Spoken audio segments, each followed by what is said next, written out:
Le 22 mars de chaque année, on célèbre la journée mondiale de l'eau. Ici au Burundi, l'approvisionnement en eau potable n'est pas chose facile. Comme nous l'avons constaté ce dimanche dans les communes urbaines de Kanyosha et de Musaga, des foules de personnes se présentent avec des bidons pour avoir de l'eau sur des fontaines publiques. Tout cela à cause de la pénurie de l'eau dans les quartiers. On ne trouve pas de l'eau. Même si la régie des eaux nous en approvisionne, ça ne dure que très peu de temps. Sur les fontaines publiques, les gens se bousculent beaucoup pour en avoir dans leurs bidons à cause de la carence de l'eau dans les quartiers.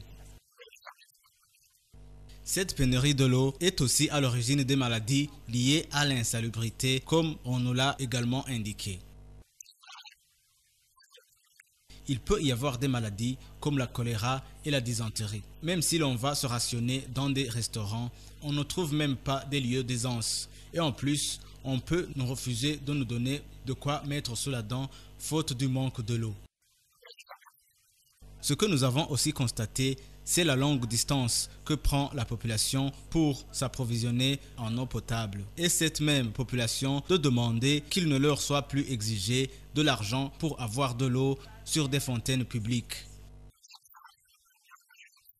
Ce que nous demandons, c'est qu'on nous donne de l'eau et sans devoir en acheter ici sur les fontaines publiques. Auparavant, dans les fontaines publiques, on n'exigeait pas de l'argent pour s'approvisionner en eau potable, mais aujourd'hui ce n'est pas le cas parce que ces mêmes fontaines publiques sont gérées par des particuliers.